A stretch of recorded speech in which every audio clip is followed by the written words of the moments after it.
Muy bien, muy buenas noches para todos. Bienvenidos a esta sesión del 25 de agosto de 2026.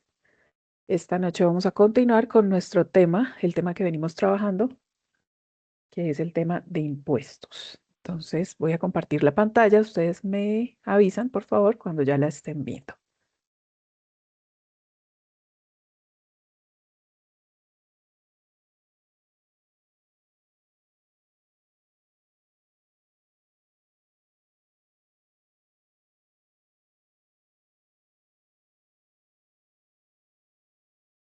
¿Se ve la pantalla, chicos? Sí, señora. Muy bien, gracias. Permítanme un momentito. Le bajo el retorno, que está un poco alto.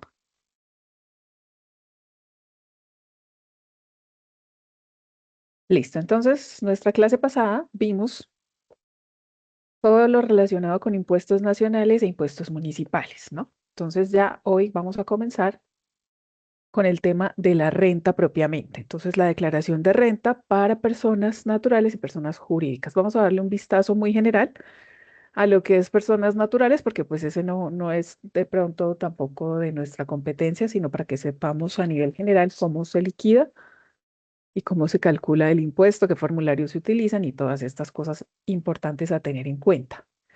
Vamos a empezar con renta de personas jurídicas. Entonces, lo importante que debemos tener en cuenta para las personas jurídicas es que debemos identificar primero quiénes son los que declaran renta, ¿cierto? ¿Quiénes son las personas jurídicas que declaran renta?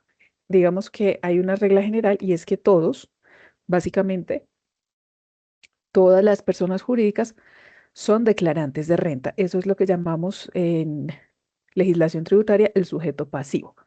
Entonces son todas las sociedades comerciales, es decir, las terminadas en SAS, las SA, las limitadas, las compañías, las comanditas, las fundaciones y demás entidades constituidas legalmente a través de Cámara de Comercio están dentro de ese sujeto pasivo que declara renta en Colombia. Todas, absolutamente todas, las sociedades y las personas jurídicas declaran renta en Colombia. Ahora, hay una distinción y es que algunas sí pagan el impuesto y otras no. Ya vamos a ver más adelante de qué depende esto. Básicamente, el hecho generador, como lo hablábamos en nuestra clase anterior, para el tema de renta, el hecho generador de la renta, pues es la generación de una utilidad a través de los ingresos ordinarios y extraordinarios durante el año gravable. Entonces, acordémonos que el año gravable aquí en Colombia comienza el 1 de enero y termina el 31 de diciembre del mismo año, ¿cierto? Estos ingresos pues deben ser susceptibles de producir un incremento neto en el patrimonio al momento de su percepción. ¿Qué quiere decir esto? Que obviamente cuando yo tengo ingresos en mi empresa, inmediatamente se incrementa mi patrimonio, ¿cierto? Entonces, como incremento mi patrimonio, debo hacer el ejercicio del cálculo para saber si realmente al final de ese ejercicio yo voy a tener una renta o no voy a tener renta, es decir, si voy a tener utilidad o si voy a tener pérdida durante ese ejercicio del año gravable que estoy revisando. Hoy en día, la tarifa general que tenemos actualmente, pues es el 35%. Algunas veces fue menos, otras veces fue más, pero actualmente se maneja el 35% y se supone que se va a mantener estable por ahora. Hay unas tarifas especiales para sectores específicos como las zonas francas o sector financiero con algunas sobretasas, pero para el ejemplo, y digamos en general para las personas jurídicas, vamos a enfocarnos en la tarifa del 35%. Bueno, otra cosa a tener en cuenta es algo que se llama conciliación fiscal. La conciliación fiscal es básicamente es verificar mis estados financieros reales o mis estados financieros contables versus los estados financieros fiscales o los que voy a reportar en la DIAN. Ustedes dirán, pero bueno, deberían ser los mismos, ¿cierto?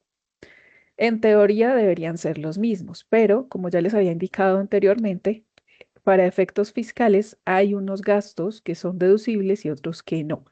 Entonces, cuando vemos que se generan diferencias entre estos deducibles y no deducibles, eso hace que varíe la utilidad. Entonces, cuando varía la utilidad, ya se presentan esas diferencias. Por eso se llama conciliación fiscal. Acuérdense que cuando uno hace la conciliación bancaria, yo verifico libros versus extracto y saco unas diferencias, ¿cierto? Esas diferencias es lo que yo llamo conciliación. Para este caso, para el caso de la conciliación fiscal, es eh, los estados financieros contables versus los estados financieros fiscales y eso me genera unas diferencias. Lo importante es identificar cuáles son esas diferencias y por qué se generan. Vamos a ver entonces el concepto de los gastos deducibles, cuáles son y cómo aplica y todo eso. Básicamente para calcular la renta, aquí tenemos una fórmula general que es a grandes rasgos lo que se hace cuando se va a calcular la renta de personas jurídicas. Entonces, nosotros primero tomamos los ingresos brutos, que es el total de ingresos, ¿no? El global de ingresos, no solamente los operacionales, sino que debemos tener en cuenta también los no operacionales, es decir, ahí podemos ver de pronto dentro de los no operacionales recuperación de deducciones, podemos ver algunos ingresos financieros, rendimientos, de pronto descuentos o algún otro tipo de ingreso que no esté relacionado directamente con la actividad productora de renta, sino que son otro tipo de ingresos. Eso lo sumamos dentro de los ingresos brutos. A esos ingresos brutos les restamos o le debemos restar las devoluciones, descuentos, rebajas o anulaciones de facturas electrónicas, para el caso Colombia actualizado. Restamos las devoluciones y las anulaciones y eso nos da los ingresos netos. Entonces, neto es después de depurar. Una vez que ya tenemos los ingresos netos, empezamos a restar los costos fiscales y eso nos da una utilidad bruta. Eso lo vamos a ver también cuando veamos la estructura de los estados financieros, donde va la utilidad bruta, los ingresos netos y todo esto. A esa utilidad bruta es a la que le vamos a restar los gastos que sí son deducibles. Y después de restar estos gastos deducibles, nos da, o el resultado que vamos a tener, es la renta líquida gravable. Renta líquida gravable, pues es el término tributario que se utiliza, pero básicamente es la utilidad base del impuesto, ¿cierto? Es la utilidad a la que le vamos a calcular nuestro impuesto de renta. Entonces, sobre esa renta líquida gravable, nosotros aplicamos el 35%, que es la tarifa vigente, y eso nos da el impuesto de renta. Hasta ahí, digamos, muy bonito, muy chévere. Y después del impuesto de renta, nosotros empezamos a calcular también otras cosas, tener otras cosas en cuenta, como por ejemplo los anticipos o el anticipo para el año siguiente, el anticipo que traíamos del año anterior, si hay de pronto saldos a favor o retenciones en la fuente que vayan a restar este impuesto de renta para la liquidación posterior del valor a pagar en la renta de la persona jurídica. Por ahora, pues llegamos hasta el cálculo del impuesto de renta. Entonces, esta es la formulita básica a tener en cuenta. Ahora veamos cuáles son los gastos deducibles. Entonces, según nuestro artículo 107 del Estatuto Tributario, que lo pueden consultar cuando necesiten saber esto, vamos a ver allí qué son los gastos deducibles. Entonces, los deducibles son los que restan la base del impuesto, ¿cierto? Entonces, es lo que sí acepta la DIAN y lo no deducible es lo que no acepta la DIAN. Entonces, digamos que la teoría y la generalidad es que para que un gasto en la empresa sea deducible, debe cumplir obligatoriamente con estos tres requisitos que menciono a continuación. Primero, relación de causalidad. El gasto debe tener la relación directa con la actividad económica, ¿cierto? Relación directa. Entonces, si yo presto servicios, por ejemplo, de intermediación de arrendamientos, todos los gastos que yo relacione y que quiera incluir como deducibles tienen que estar relacionados con ese servicio, ¿sí? Entonces, por ejemplo, parqueaderos para ir a mostrar los inmuebles, por ejemplo, aseo para ir a mostrar los inmuebles, por ejemplo, reparaciones que requieran los inmuebles, de pronto publicidad que yo invierta para mostrar esos inmuebles, de pronto redes sociales que yo mueva allí para mostrar esos inmuebles, etcétera, etcétera, ¿no? Todos esos gastos que están relacionados directamente con la actividad productora de renta, entonces cumplen o deben cumplir esa relación de causalidad. Por ejemplo, si yo compro, bueno, cuando compraba el periódico, cuando se compraba el periódico, cuando compro el periódico para revisar los anuncios y todas estas cosas, entonces ahí estoy incurriendo en un gasto deducible por relación de causalidad. Si de pronto, por el contrario, estoy comprando una revista de cómics o de historietas, pues esa revista, ese gasto no es deducible porque no está relacionado con la actividad productora de renta.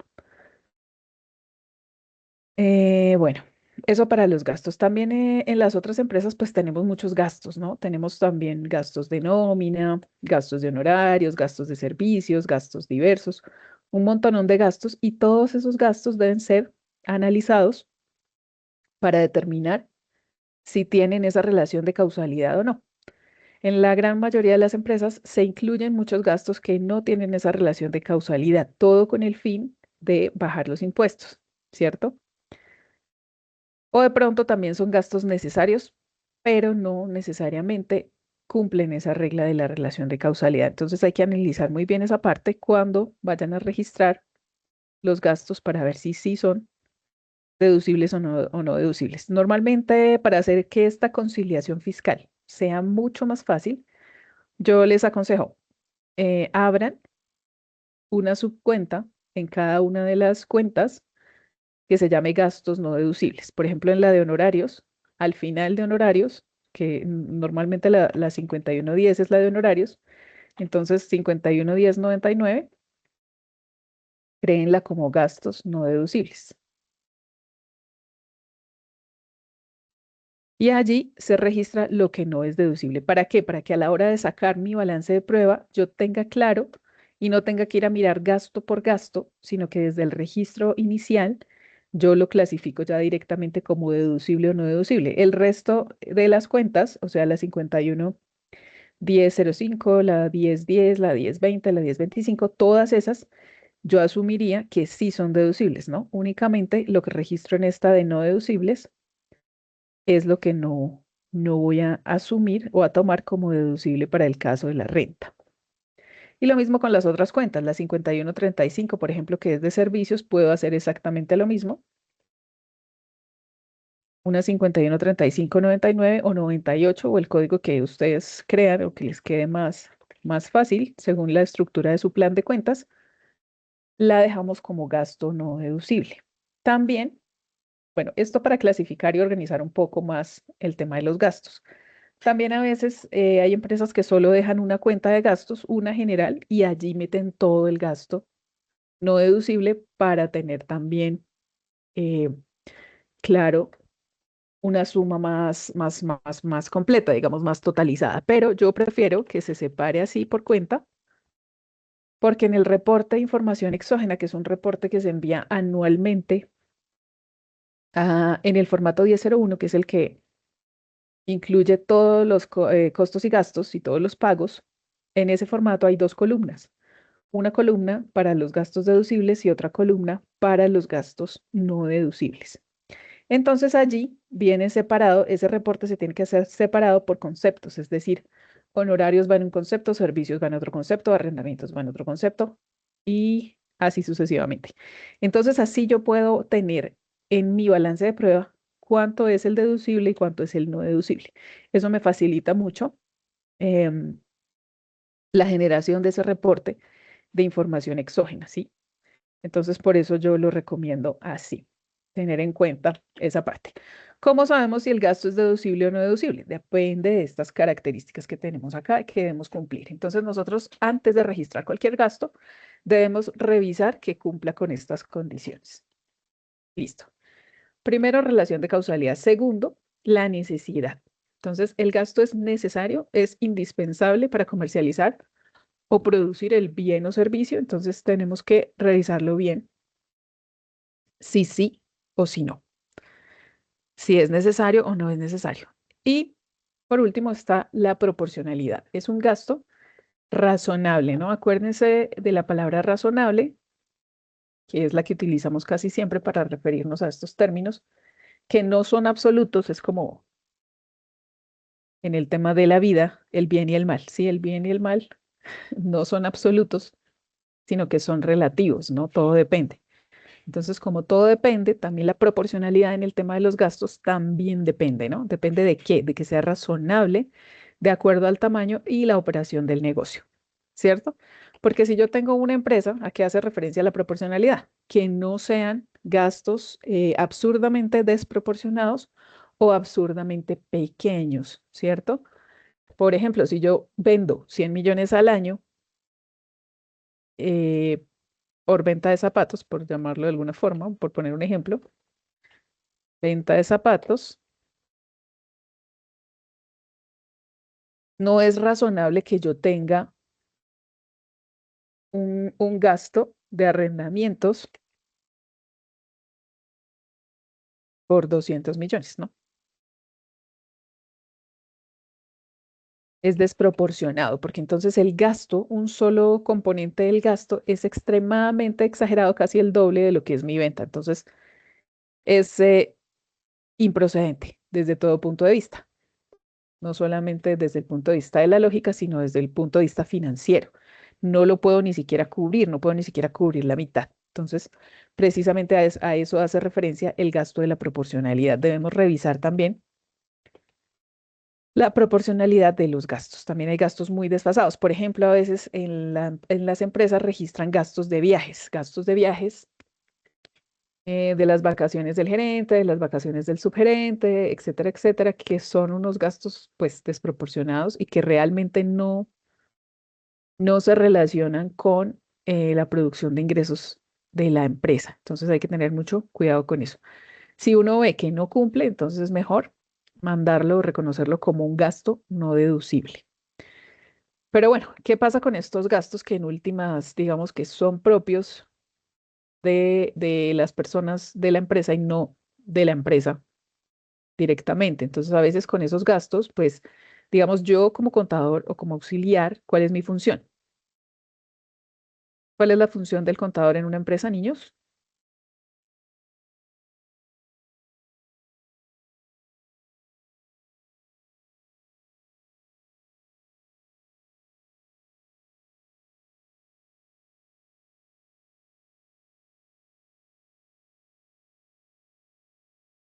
La función principal de un contador o de un auxiliar es básicamente registrar, ¿cierto? Registrar todas las operaciones. ¿M? Como mi función principal es registrar, pues yo tengo que registrar, independientemente de si estoy de acuerdo o no estoy de acuerdo, o si cumple o no cumple con estas tres características. Entonces, simplemente lo que hago para poder registrar es clasificar la información y orientarla hacia el registro correcto, ¿cierto? ¿Dónde la debo registrar y cómo la debo registrar? Entonces, ojo con eso. Dice, por ejemplo, el gasto no deducible, una multa de tránsito en un vehículo de la empresa o gastos personales del gerente pagados con la tarjeta de crédito corporativa. Entonces, por ejemplo, la DIAN es muy clara también en algunos ejemplos cuando dice no son deducibles ni las multas ni las sanciones que usted pague por irresponsable. Tampoco los intereses de mora que se le pagan a la DIAN. Entonces, si usted tiene multas, sanciones o intereses, eso no es deducible de su renta, lo siento. Perdió ese dinero y perdió el derecho a deducirlo de la renta. Y así con otros gastos que la DIAN dice no son deducibles. Adicional a estas tres características que deben tener los gastos no deducibles, hoy en día también hay unas exigencias, ¿no? Unas exigencias adicionales que se tienen que utilizar para el debido soporte de los gastos. ¿Quién sabe cuáles son? ¿Alguno de ustedes sabe cuáles son esas exigencias para el soporte de los gastos?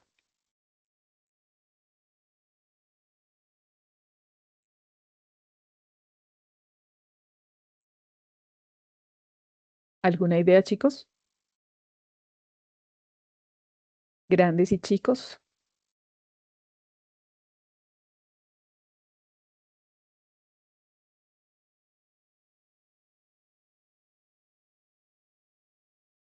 No, ni idea, eso ya lo vimos hace mucho tiempo. Causalidad. Sí, la relación de causalidad, pero aparte de esas tres características o condiciones que deben cumplir todos los gastos, debemos soportarlos, ¿no? Y para que el soporte sea válido, digamos que cuáles son esos requisitos o esas exigencias actuales para que el soporte sea válido. Puede ser factura electrónica. Efectivamente, primero la factura electrónica o documento soporte electrónico, ¿no? Sí, señora. Trato bancarizado. Correcto, los pagos deben ser bancarizados. ¿Qué más?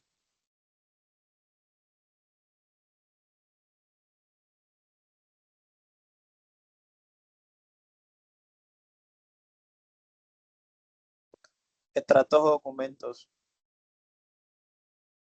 Bueno, para el caso de los servicios a persona natural o de persona natural debe haber el pago de la seguridad social. ¿Sí sabían eso? Sí, señora. Listo. Entonces, básicamente, para que el soporte me sirva y yo pueda incluir estos gastos como deducibles, entonces debo tener estas otras tres o cumplir estos otros tres requisitos. Primero, que tenga un documento electrónico, entonces factura electrónica. Si no tiene factura electrónica, tiene que tener sí o sí un documento soporte electrónico. ¿Mm?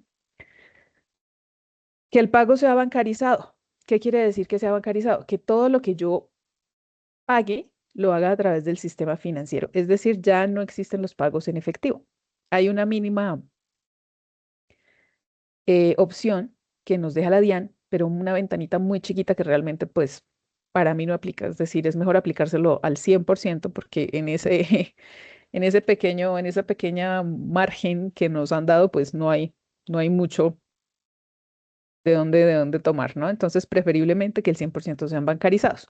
Y para los casos de servicios personas naturales, es decir, honorarios, servicios y también arrendamientos y otro tipo de servicios como fletes, mantenimientos y demás que prestan las personas naturales, estas personas naturales deben pasar el pago de seguridad social para poder nosotros pagar ese gasto. Entonces, ojo con eso. Esto es muy importante también. Entonces, si no cumple estas tres condiciones, no es deducible. Si yo no tengo documento electrónico o factura electrónica, si no tengo el pago bancarizado o si no tengo el pago de seguridad social, el gasto automáticamente se convierte en no deducible. ¿Ok? Entonces, ojo con eso. Digamos que estas características son de fondo y estas son de forma. Tenemos que estar muy pendientes de todos estos requisitos.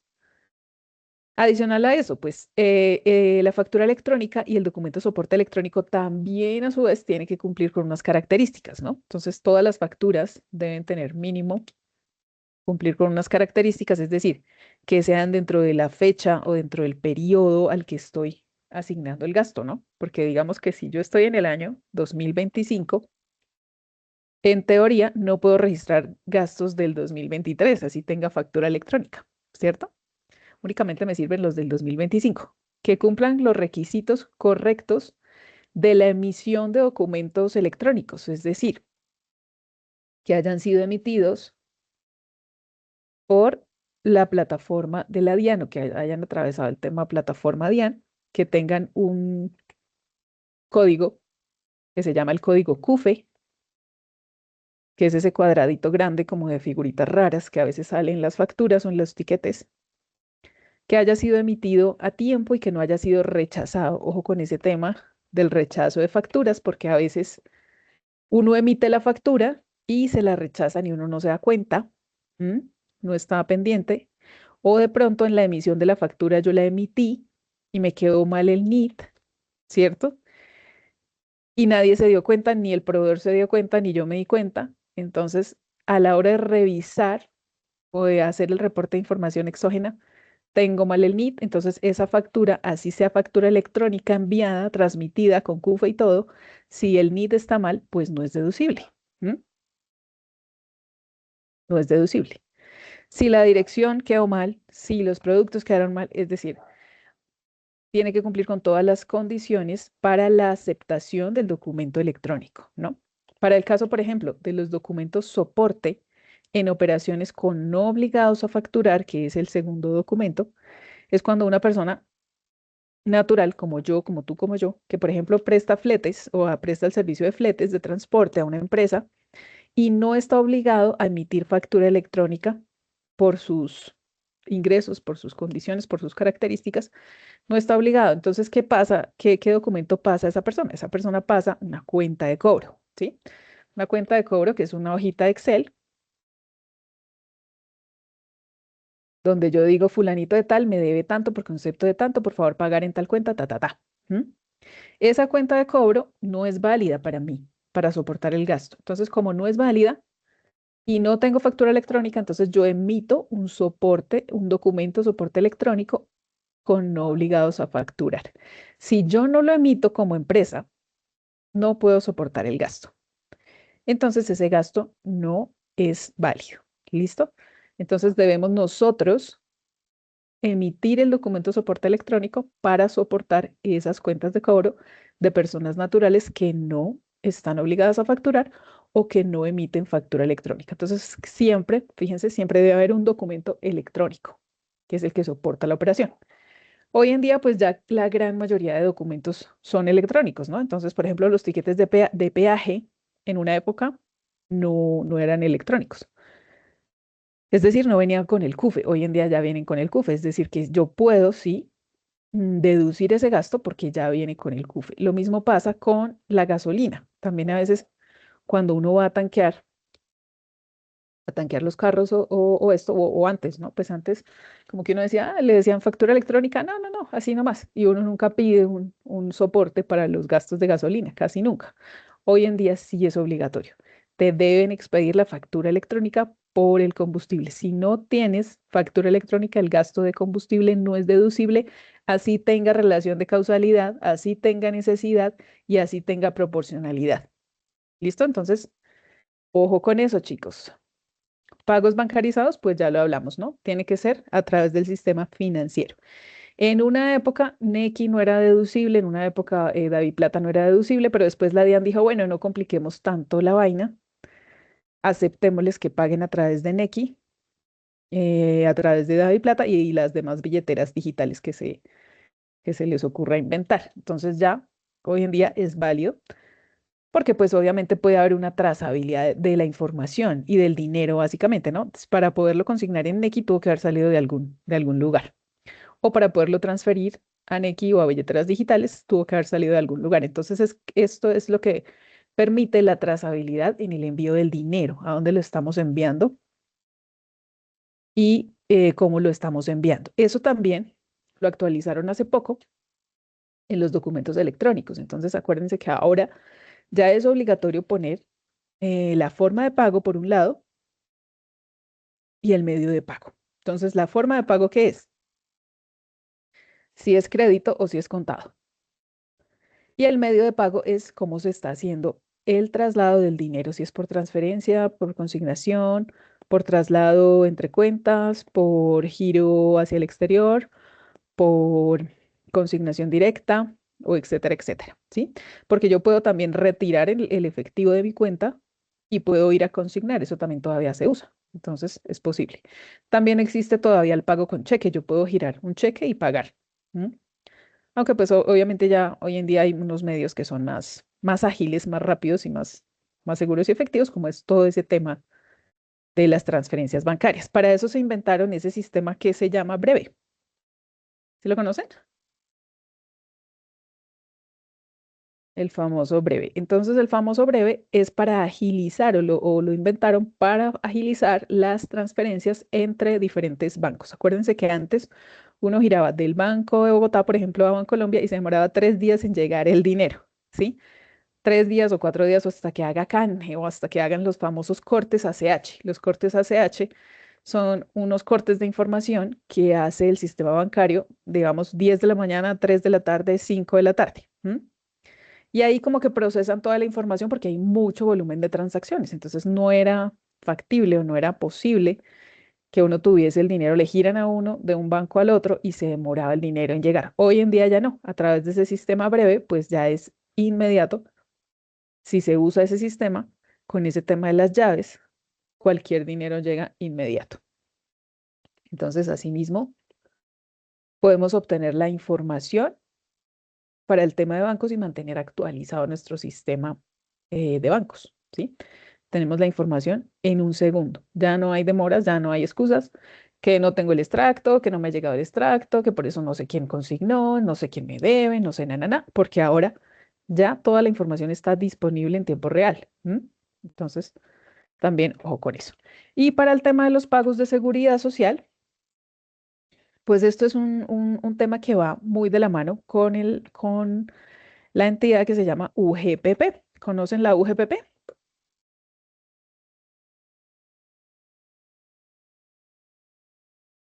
¿Habían escuchado alguna vez la famosa UGPP?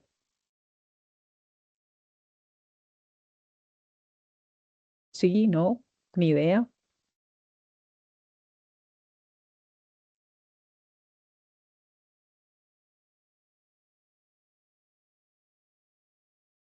Bueno, la UGPP es una entidad muy parecida a la DIAN, pero en este caso esta entidad se dedica a fiscalizar todo el tema de seguridad social. ¿Eso es para qué? Para evitar la evasión en la seguridad social, ¿sí? Porque muchos de nosotros pues no pagamos seguridad social. Decimos, bueno, digamos por ingresos eventuales, pues uno dice, no, pues lo poco que me gané, los 200.000 pesos que me gané, pues que voy a estar pagando seguridad social, ¿no? O 500.000 pesos que me gané, eso no alcanza ni siquiera para pagar la planilla. Entonces, la UGPP dijo, no, resulta que ahora todo el mundo por todos los ingresos tiene que pagar seguridad social.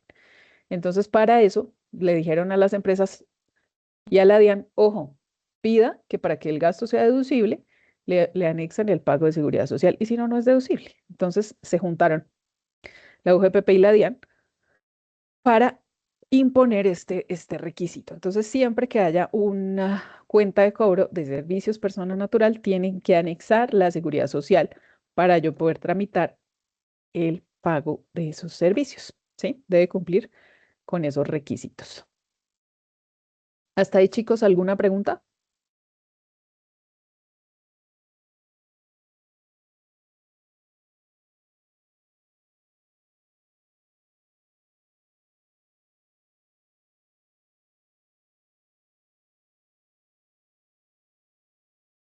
No, no hay preguntas.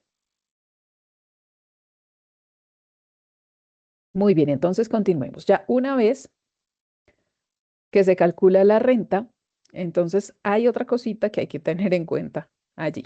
Se llama el módulo de ganancia ocasional y renta presuntiva. Entonces, la ganancia ocasional es un impuesto complementario a la renta. Esta ganancia ocasional se tiene que pagar cuando yo tengo algunos beneficios o algunos ingresos que son extraordinarios, ¿sí? Entonces yo lo declaro y lo pago dentro del mismo formulario de la declaración de renta anual. Allí hay un modulito donde está el tema de ganancia ocasional. Ganancia ocasional, pues tiene algunos casos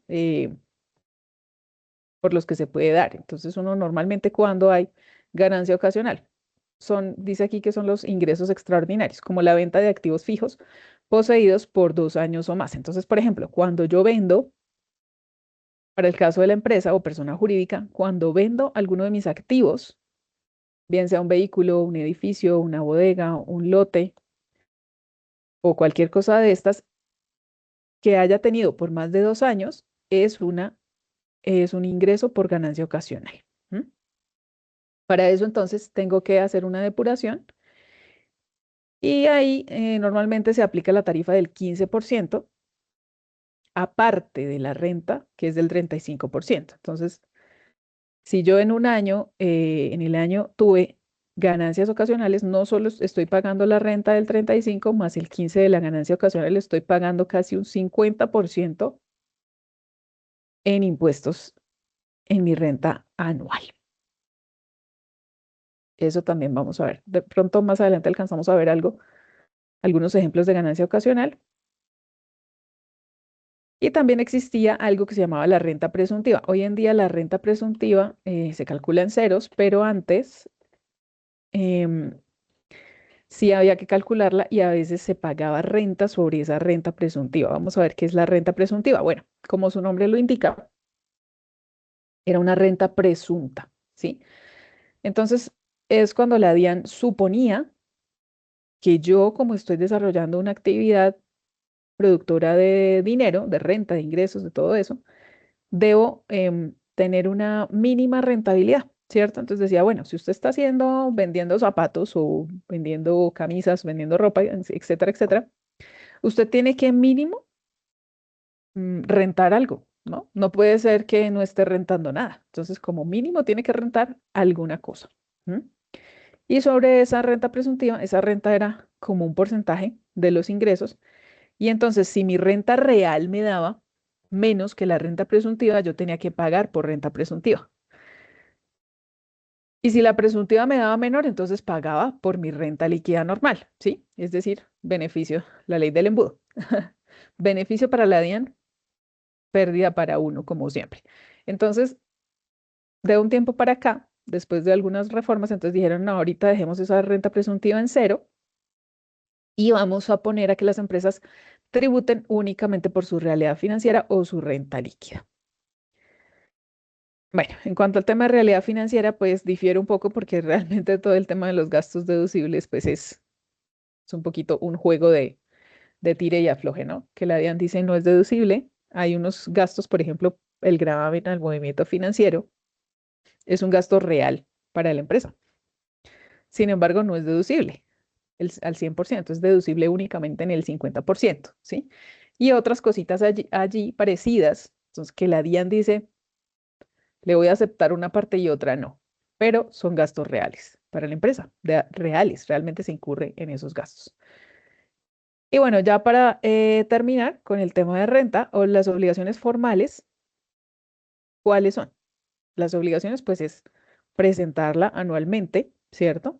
Para el caso de las personas jurídicas, se presenta en el formulario 110. Y también hay unos saldos que se cruzan con esa renta una vez se hace la liquidación, que son las retenciones que nos han hecho durante todo el año. Y eso normalmente pues es un saldo a favor para nosotros, ¿no? Acuérdense que cuando nosotros vendemos nos hacen unas retenciones, nuestros clientes nos hacen retención en la fuente. Entonces esas retenciones que nos van haciendo durante todo el año es un recaudo anticipado de este impuesto de renta. O sea, ¿qué quiere decir? Que yo a través de mi cliente estoy pagando por anticipado cada mes ese impuesto de renta. Lo estoy pagando por anticipado sin siquiera calcularlo y sin saber si voy a tener utilidad o no. Lo mismo pasa con las autorretenciones. Las autorretenciones especiales y las autorretenciones en renta es lo mismo. Yo estoy pagando sobre un ingreso un anticipo de renta sin haber hecho la liquidación de si voy a tener renta o no voy a tener renta, si voy a tener utilidad o si voy a tener pérdida. Entonces, es el mecanismo que utiliza la DIAN para sacarme el dinero por anticipado. Ya después, si me quedan saldos a favor, porque de pronto la retención fue mayor o la autorretención fue mayor al impuesto que generé, pues ahí ya me veo en serios inconvenientes para solicitar esas devoluciones. ¿Que es posible? Sí es posible. Pero para que sea posible y me devuelvan realmente el dinero, tengo que tener mi contabilidad perfecta. Perfecta es cumplir con todo lo que me exige la ley para poder reclamar esos saldos a favor. Que si es posible, es posible. Eso también se presenta en el impuesto de IVA, también en el IVA hay saldos a favor que también es posible solicitar. Estos saldos a favor también se pueden solicitar para el caso de personas naturales, ¿no? Hay personas naturales que les hacen retenciones y finalmente al liquidar el impuesto anual, el impuesto es menor, entonces quedan con saldos a favor. Esos saldos a favor, si es correcto, si fue liquidada la renta de manera correcta, se pueden solicitar y la DIAN los devuelve. Adicional a esto, hay un formato que se llama el formulario 2516, que es el llamado conciliación fiscal. Ese es un documento que es básicamente el soporte de la liquidación de la declaración de renta. Yo lo tengo que tener sí o sí siempre para cada año. Hay unas empresas que lo tienen que transmitir a la DIAN y otras que no. Eso depende de qué, del monto de los ingresos que haya tenido la empresa durante el año. Entonces, siempre, todos los años, uno revisa más o menos quiénes cumplieron el requisito, quiénes no. Los que sí lo cumplieron deben enviar antes de presentar la declaración de renta el formato de conciliación fiscal, que es un formato que se sube a la DIAN en formato XML a través de un prevalidador tributario. Se carga allí toda esta información y cuando yo subo la renta o digito la renta en el formulario de la renta, este me cruza con este formulario de conciliación fiscal y me empieza a detectar diferencias, ¿no? Me tiene que cuadrar exacto y perfecto para que la DIAN me deje presentar la renta. Si no me cuadra, no deja presentar la renta. Entonces ya verán el dolor de cabeza que significa esa conciliación fiscal. Una maravilla. Por otro lado, entonces tenemos aquí un pequeño resumencito. Este es el resumen de lo que hemos visto hasta ahora. Entonces, ¿qué es el impuesto de renta? Es el impuesto que grava la utilidad de las personas y de las empresas que sirve como medio para sostener el Estado, ¿no? O básicamente todos los impuestos son para sostener el Estado. ¿Cada cuánto se presenta la renta? Anualmente. ¿M? Tanto para personas naturales como para personas jurídicas. ¿Qué formularios se utilizan? Para personas naturales se utiliza el 210, formulario 210, y para personas jurídicas se utiliza el formulario 110. ¿Quiénes están obligados? Las personas jurídicas, todas, ¿cierto? Y las personas naturales que cumplan con los requisitos para declarar. No todo el mundo cumple con los requisitos, pero si uno cumple un solo requisito, así no cumplan los otros, pues ya le tocó hacer su declaración de renta. ¿Qué tarifas se manejan? Entonces, para personas jurídicas, acuérdense que es el 35%. Y para personas naturales, la tarifa inicia en el 19% de acuerdo a la liquidación de la renta líquida y de unos rangos en los que clasifican allí la renta, el impuesto puede ser mayor al 19%, ¿sí? Ese es un poquito más complejo. No es una tarifa fija, sino que depende mucho de la liquidación personal que se haga. Entonces, para que una declaración de renta sea exitosa, debemos tener en cuenta lo siguiente. ¿M? Primero, el estado de situación financiera o el que ya conocemos como balance general, ¿cierto? Este documento, pues, es la fuente de la información financiera de la empresa, ¿cierto? Es el que resume, o sea, las últimas columnas de nuestra hoja de trabajo, ¿cierto? Para los que hicieron la hoja de trabajo con esas columnas, porque hay unos que llegaron hasta el saldo ajustado y ya. Acuérdense que después del saldo ajustado debíamos sacar el estado de resultados y el balance general. Entonces, esos dos reportes son los que me permiten a mí tener la información fuente para hacer mi declaración de renta. Entonces, el documento es la radiografía financiera de la empresa. Resume de manera estructurada los activos, los pasivos y el patrimonio a corte 31 de diciembre del año gravable.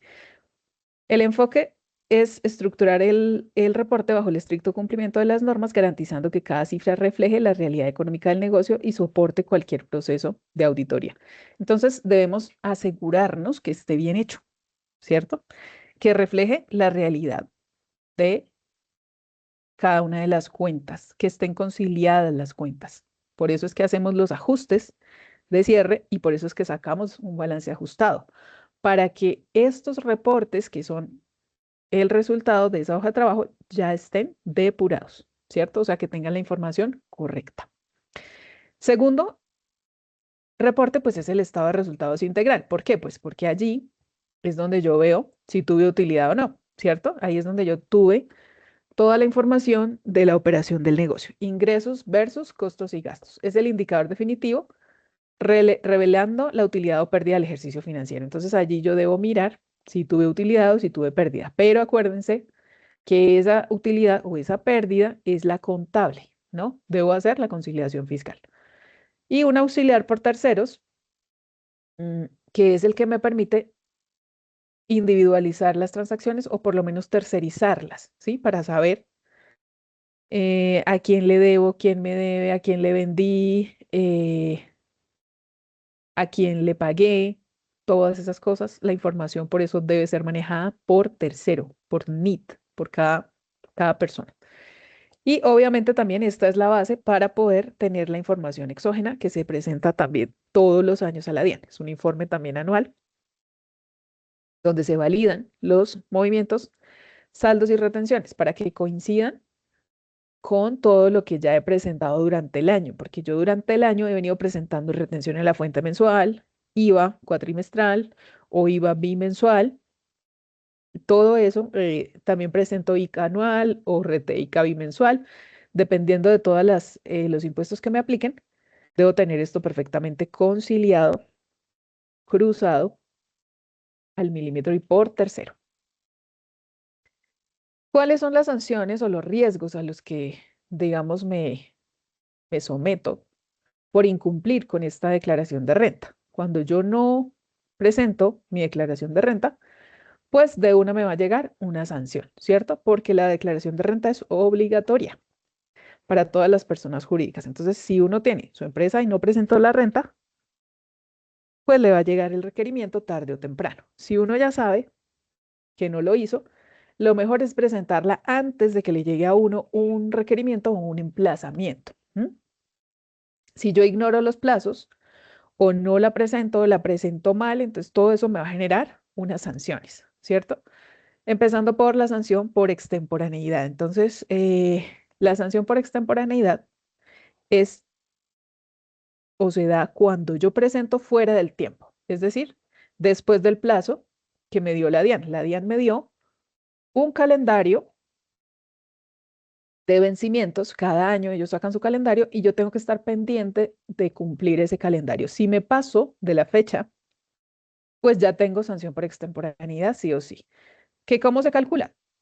Se calcula con el 5% del impuesto a cargo por cada mes o fracción o mes de retraso en la presentación de la información. Es decir, si yo tenía que presentar, normalmente se presenta en marzo, la renta de personas jurídicas, ¿m? Y estoy en agosto, pues ya se me pasaron abril, mayo, junio, julio y agosto, 5 meses de retraso por los cuales yo debo asumir esa sanción de extemporaneidad. Calculo el 5% del impuesto a cargo y eso lo multiplico por 5, que son los meses de atraso que tengo en presentar la información, ¿cierto? Obviamente, la DIAN dijo, bueno, listo, usted no presentó, presente con sanción, pero si le da menor a mi sanción mínima, pues no se la acepto, me tiene que pagar mínimo la mínima. Y la mínima para este año es de 524.000 pesos, ¿cierto? Incluso si la declaración arroja saldo cero a pagar. Entonces, por eso es tan importante el tema del cumplimiento, porque así yo no haya tenido utilidad, así yo no haya tenido ingresos, que es, digamos, la base de la operación del negocio, si yo no cumplí con la obligación, igual me sancionan, ¿sí? Entonces, no, es que yo no vendí nada, lo siento, igual no vendió nada. No, es que yo no gané, solo perdí, lo siento, tiene que presentar su declaración. Si no la presentó, tenga su sanción. ¿Mm? No hay forma de evadirla. Aparte de eso, de la sanción, entonces también la DIAN me cobra intereses. La DIAN me cobra intereses si, si yo tengo un impuesto que no pago, eso me va sumando unos intereses. ¿Mm? Entonces, los intereses se calculan a la máxima tasa de usura en Colombia, que normalmente la están actualizando como cada trimestre. Entonces uno debe estar como pendiente de en qué trimestre lo está calculando para ver cuál es la tarifa que le aplica y de ahí se calcula ese interés. También a veces cuando me hacen un requerimiento formal o un requerimiento oficial o lo que se llama un, cuando me llega un emplazamiento, que es la palabra técnica. Si me llegó emplazamiento, o sea, yo no presenté voluntariamente mi sanción o lo que sea, sino que me llegó un emplazamiento, entonces se me duplica el tema de la sanción. Ya no es el 5%, sino que es el 10%. ¿Mm? Y también, si la DIAN decide, mm, si yo no hago nada, aún así, y la DIAN viene y me dice su sanción es tanto, entonces ya me la duplica al 20%, ¿sí? Entonces, por eso, nosotros debemos revisar la información y corregir voluntariamente antes de que me llegue emplazamiento o antes de que me llegue eh, una resolución como tal donde ellos me calculen a mí la sanción, ¿sí? Es decir, si ellos son los que la tienen que calcular, me van a cobrar. Entonces es preferible que yo la calcule voluntariamente. Aquí vamos a ver un pequeño ejemplito de una determinación renta líquida gravable o una depuración fiscal. Se me perdió, se me perdió. Listo. Entonces, aquí, por ejemplo, tenemos ingresos brutos fiscales, ventas reales del año, digamos que son 200 millones de pesos, ¿cierto? Menos unos costos fiscales, que son los costos directamente asociados al servicio, por 80 millones de pesos. Si yo le resto eso, entonces me da una utilidad bruta de 120 millones. Ahora, a esa utilidad bruta yo le debo restar los gastos deducibles. Acuérdense que hay una cosa que se llama costo y otra cosa que se llama gasto. Los costos, pues, son los que sí o sí están relacionados con el ingreso, ¿no? Y los gastos, pues, son los que deben pasar por esa revisión que vimos ahorita de si son deducibles o no son deducibles. Entonces, los que sí son deducibles, para este caso, me suman 50 millones de pesos. ¿Mm? Los no deducibles se ignoran aquí, es decir, los debemos tener en cuenta o excluir de este cálculo. Y allí, después de que hago esa resta, me da la renta líquida gravable, que son 70 millones de pesos para este ejemplo. Sobre esos 70 millones, pues entonces calculo el 35% sobre la renta líquida gravable y le resto las retenciones que me hicieron para hallar el valor real que debemos pagarle a la DIAN. ¿Listo? Entonces, 70 millones por el 35% me da 24 millones 500, fíjense. A esto le restamos las retenciones en la fuente que ya pagué, o sea, lo que fui pagando durante el año. Eso quiere decir que de los 24 yo ya pagué 4, entonces debo solamente 20. ¿Cuánto le debo pagar finalmente a la DIAN? 20 millones de pesos. Esa es una liquidación de impuesto de renta muy básica, así muy por encimita, sin anticipo ni nada. Ahora les voy a mostrar, ya para ir finalizando nuestra sesión, cómo es el formulario de renta, el formulario 110, que es el que utilizamos para reportar esta información en la DIAN. Acuérdense que en la plataforma de Desayuna hay unos links a unos videos donde allí enseñan cómo se llena cada uno de estos formularios. Acuérdense que esto que vemos aquí en esta sesión es una pincelada. Ustedes tienen que revisar todo el texto, todo el contenido temático y complementar esa información, ¿vale? Igual cualquier cosa en cuanto a dudas y todo, pues ustedes me las pueden hacer llegar a través de de estas mismas sesiones que tenemos todos los días martes, o a través del correo electrónico, o a través del WhatsApp, o a través del chat de Desayuno. Entonces, veamos. Este es el formulario 110, donde se hace ese reporte de esa renta. Entonces, aquí primero está esta parte de acá, que es como la informativa, el año gravable principalmente, el año que estamos declarando. Esto aquí asigna un número de formulario, que es un consecutivo que maneja internamente la DIAN. Cuando lo estamos grabando, allá me sale el número de formulario. Luego vienen los datos de identificación del declarante, que es pues obviamente el número de NIT, la razón social, una dirección de la seccional y la actividad económica principal. La seccional es pues para saber a dónde estamos nosotros afiliados, por llamarlo de alguna forma, ¿sí? En qué seccional estamos. Por ejemplo, las que están en Bogotá, pues normalmente están afiliadas a la seccional Bogotá. Si estamos en Medellín, pues está a la seccional de Medellín.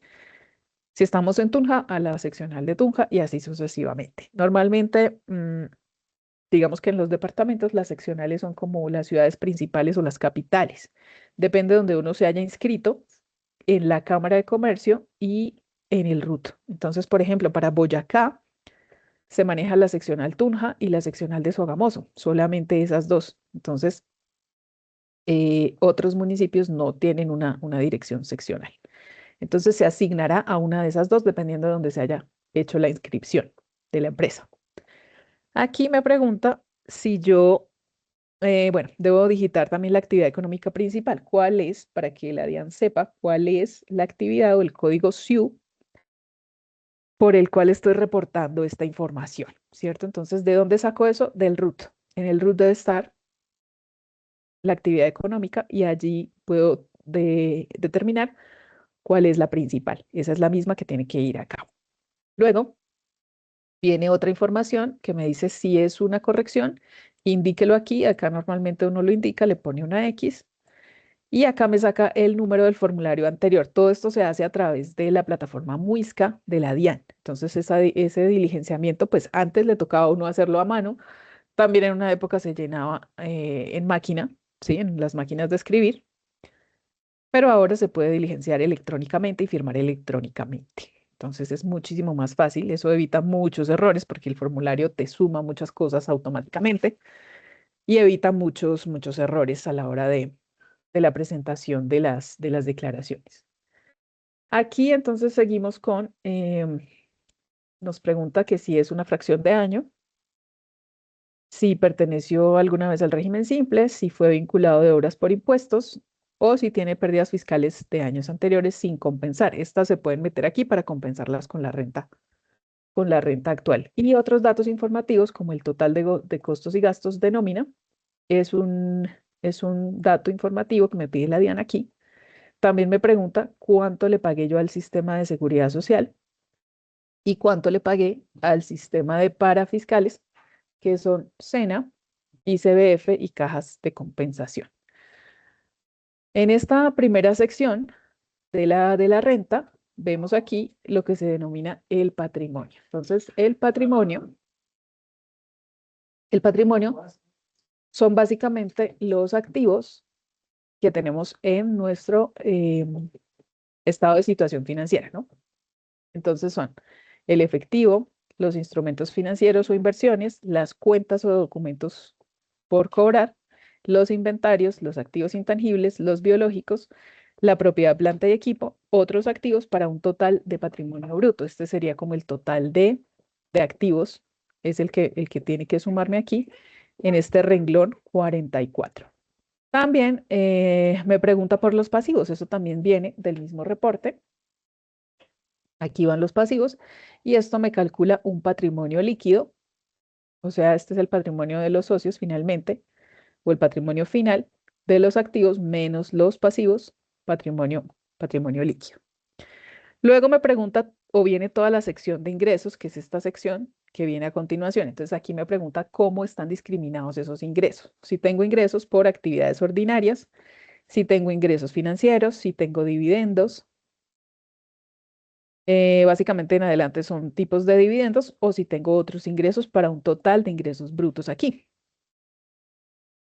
Si tengo devoluciones, entonces rebajas, descuentos o anulaciones lo tengo que registrar en esta siguiente casilla para que aquí me dé un total de ingresos netos. El mismo formulario me lo calcula. Luego viene la sección de costos y deducciones. Una vez que tenemos listo y depurado ese tema de las deducciones, entonces vamos a registrarlo aquí. Aquí me pregunta cuáles son costos directos para el renglón 62, cuáles son de administración, cuáles son de distribución y ventas, cuántos son financieros y esto si tengo otros gastos y otras deducciones, para un total de costos y gastos deducibles. Aquí, por ejemplo, pregunta esta seccioncita que es única y exclusivamente para las entidades sin ánimo de lucro o de régimen tributario especial. Me pregunta las inversiones efectuadas en el año o las inversiones de años anteriores. Y ya viene aquí como tal el cálculo de la renta o la liquidación de la renta. Entonces aquí me dice, si tuve renta por recuperación de deducciones, que son de pronto ingresos que se dieron de baja en años anteriores y yo tengo que reconocer en este año, entonces lo incluyo aquí como renta por recuperación de deducciones. Luego vienen las rentas pasivas para los no residentes, porque los personas naturales no residentes también declaran en este formulario. Entonces, este es un tema específico de no residentes. Aquí ya me sale la renta líquida del ejercicio o la pérdida del ejercicio. Aquí en este formulario, como no tenemos ingresos, pues me está dando una pérdida. Vamos a incluirle unos ingresos aquí de 150 millones, por ejemplo. Entonces aquí, bueno, es que este no está formulado, pero bueno, en teoría, esto me tiene que dar acá una renta. En este caso me está dando pérdida porque no hay ingresos. Muy probablemente en este ejercicio no había ingresos en ese momento. Aquí hay compensaciones por si tengo algo que compensar y ya me viene la renta líquida, que es este es el renglón importante o el renglón clave a la hora de liquidar el impuesto de renta, porque sobre este valor de aquí es que se va a liquidar el impuesto de renta. Aquí viene la renta presuntiva que sigue saliendo en el formulario, aunque ahora ya lo dejamos en cero, como ya lo vimos anteriormente. Luego viene las rentas exentas para el caso de pronto de personas naturales, algunas otras rentas gravables y una renta líquida gravable, que es la suma de todas las anteriores. Y aquí viene la sección de las ganancias ocasionales. Acuérdense que les había dicho que hay una seccioncita que es de ganancias ocasionales que se lleva aquí. Entonces, por ejemplo, si yo vendí mi casa, mi apartamento, mi vehículo, aquí yo debo registrar ese ingreso por esa venta. Ese ingreso también puede tener costos asociados, que lo puedo restar aquí, o también puedo tener una ganancia ocasional que sea exenta o que sea no grabada. Entonces, si es no grabada, la incluyo acá y eso me da el total de ganancia ocasional grabable. ¿Sí? Ese me lo calcula también el formulario. Y aquí ya viene esta seccioncita de acá que es el impuesto como tal. Entonces, aquí viene ya el impuesto de renta. Entonces, este me calcula el 35% sobre la renta líquida gravable que viene en el renglón 79. Puntos adicionales, bueno, eso no nos aplica en este momento. Algunos dividendos para el caso de los no residentes. Y eso me da un impuesto o un total de impuestos sobre las rentas líquidas gravables. Aquí sí tengo impuestos tributarios o descuentos tributarios, los puedo restar. Por ejemplo, para el caso de industria y comercio, depende cómo yo haya tomado ese impuesto. Si lo tomé como una deducción, entonces lo puedo meter en la sección de deducciones, aquí, las deducciones, o si lo tomé como descuento tributario, entonces lo incluyo aquí. No puedo tomar las dos, entonces por eso debo clasificar en dónde lo voy a tomar. Y ya este me calcula cuánto es el impuesto neto de renta. Aquí me suma el de ganancia ocasional, que me lo calcula con base en este resultado de aquí del renglón 83. Y ya viene aquí el tema de las retenciones. Entonces aquí yo resto las retenciones que tuve, las que me hicieron los terceros, o si yo pagué autorretenciones, y eso me suma en el total de retenciones. Aquí viene el tema de los anticipos. Si me sale impuesto a pagar, normalmente tengo que calcular un anticipo para el año siguiente. ¿Depende de qué? Depende de si tuve impuestos, si no tuve impuestos, si las retenciones fueron mayores o menores y de qué año estoy declarando, porque si es el primer año, entonces es una tarifa, si es el segundo año, es otra tarifa, y si es del tercer año en adelante, es otra tarifa. Entonces hay que tener en cuenta bien ese cálculo del anticipo y ya finalmente me sale el saldo a pagar. Una vez que tengo el saldo a pagar, le sumo sanciones si las hay y si no, pues ya me sale el impuesto a pagar neto, que es el mismo que viene a mostrarse aquí en el renglón 980, que es el pago final o el pago total. También viene aquí una sección importante que son las firmas de quién está respondiendo por esta declaración de renta. Entonces, el que responde directamente, acuérdense que la responsabilidad de la información financiera de la empresa es del representante legal, ¿cierto? Del administrador de la empresa. Entonces, el que firma aquí es el representante legal de la empresa. Y también hay un espacio para la firma del contador o revisor fiscal únicamente cuando sea obligatorio eh, el contador o el revisor fiscal. Entonces, a veces cuando no es obligatorio, pero igual tenemos contador, entonces el contador lo firma, puede firmarlo o puede no firmarlo, dependiendo de las condiciones y de la obligatoriedad de tener o no tener contador. Listo, chicos, entonces hasta ahí nuestro formulario 110,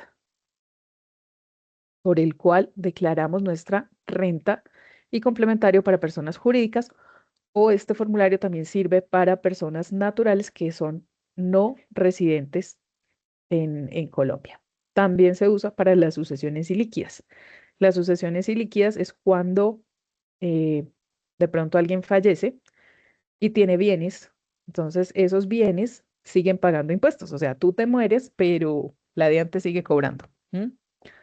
Hasta que repartas esos bienes en los herederos, tienes que seguir declarando y seguir pagando impuestos. No es que porque me morí, entonces dejé de pagar impuestos. No, eso nunca termina. ¿Listo, chicos? Entonces, ¿alguna pregunta de nuestra clase de hoy?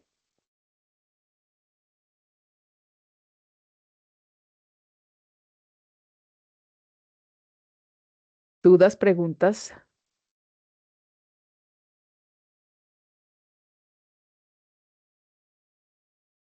¿No? ¿No hay dudas? ¿No hay preguntas?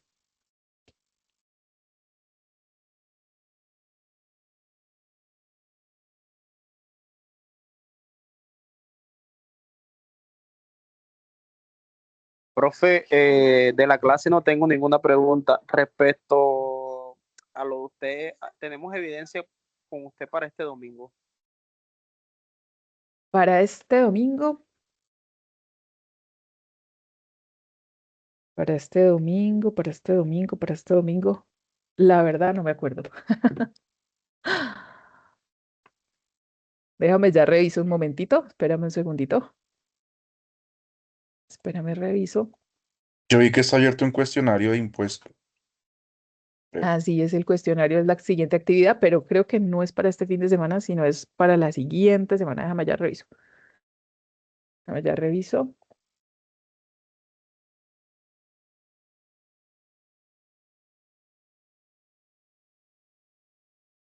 Bueno, la siguiente evidencia se llama cuestionario de impuestos efectivamente y la fecha límite es el 30 de agosto del 2026.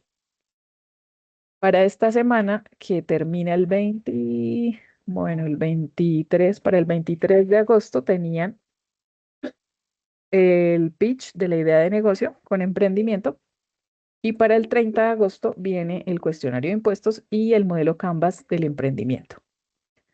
¿Listo? De todas maneras, esta información ustedes la encuentran en los anuncios. Acuérdense que cada inicio de semana hay un anuncio que nos avisa cuáles son las evidencias que hay que entregar próximamente. Entonces allí las van a encontrar. ¿Listo, chicos?